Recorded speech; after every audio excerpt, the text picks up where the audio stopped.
ডিনারে রুটি, লুচি বা পরোটা সব কিছুর সাথেই কিন্তু এই সবজির রেসিপিটি বানিয়ে দেখতে পারেন। খেতে কিন্তু বেশ ভালো লাগে। নমস্কার বন্ধুরা, কিচেন অপশনটাই চ্যানেলে আপনাদের স্বাগত। আমি এখানে কিছুটা পরিমাণ কুমড়ো, আলু বড় বড় করে কেটে ভালো করে ধুয়ে নিয়েছি। কড়াইতে বেশ খানিকটা তেল বসিয়ে দিয়েছি। তেলটা গরম হয়ে গেলে কুমড়োগুলোকে তেলের মধ্যে দিয়ে দেবো ভাজার জন্য। এই সময় এর মধ্যে দিয়ে দেবো 1 চামচ মতো হলুদ গুঁড়ো। তবে এখানে কোনো লবণ ব্যবহার করব না, কারণ লবণ দিলে কিন্তু কুমড়ো থেকে জল কাটবে। তখন কুমড়োটা উপর থেকে ভাজা হয়ে গেলেও ভেতরে কিন্তু শক্ত থাকবে।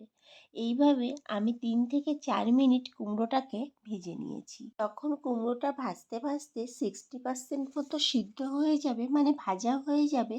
তখন কুমড়োগুলোকে আমি আর তুলে নিইনি, কড়াইয়ের মধ্যে একটা সাইড করে নিয়ে আলুগুলোকে ভাজার জন্য দিয়ে দিয়েছি। আমার যেহেতু কুমড়োর পরিমাণটা কম ছিল, এর জন্য তুলে নিতে হয়নি। আপনাদের পরিমাণটা যদি বেশি হয় তখন অন্য পাত্রে তুলে নিয়ে আলুগুলোকে ভাজতে দেবেন। এইভাবে যখন আলুগুলোও লাল হয়ে যাবে, মানে 2-3 মিনিট ভাজা হয়ে যাবে, তখন আলু এবং কুমড়ো অন্য পাত্রে তুলে নেব। ওই তেলের মধ্যে জিরে, শুকনো লঙ্কা, তেজপাতা ফোড়ন দিয়ে দিলাম। ফোড়নটাকে কয়েক সেকেন্ড ভেজে নেব। এখন এর মধ্যে দিয়ে দেব আদা আর কাঁচা লঙ্কা বাটা। আমি এখানে অল্প পরিমাণ আদা আর 3টে কাঁচা লঙ্কা বেটে নিয়েছিলাম, সেটাই দিয়ে দিয়েছি। এখন 2-3 মিনিট নাড়তে হবে যাতে কাঁচা আদা এবং কাঁচা লঙ্কার গন্ধটা চলে যায়। এর মধ্যে দিয়ে দেব কিছুটা গুঁড়ো মশলা। 1 চামচ ধনের গুঁড়ো, 1 চামচ জিরের গুঁড়ো, 1 চামচ দেব হলুদ গুঁড়ো আর 1 চামচ দেব কাশ্মীরি লঙ্কার গুঁড়ো। সব মশলাগুলো দিয়ে এর মধ্যে সামান্য পরিমাণ একটু জল দিয়ে দেব। জল দিয়ে সব কিছু বেশ ভালো করে কষিয়ে নেব 2 থেকে 3 মিনিট পর্যন্ত।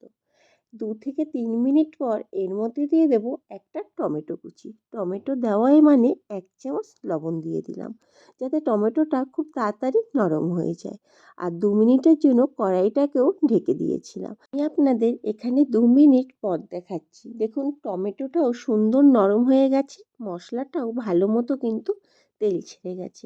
যখন এরকম পর্যায়ে চলে আসবে, এর মধ্যে দিয়ে দেব আলু এবং কুমড়োগুলোকে।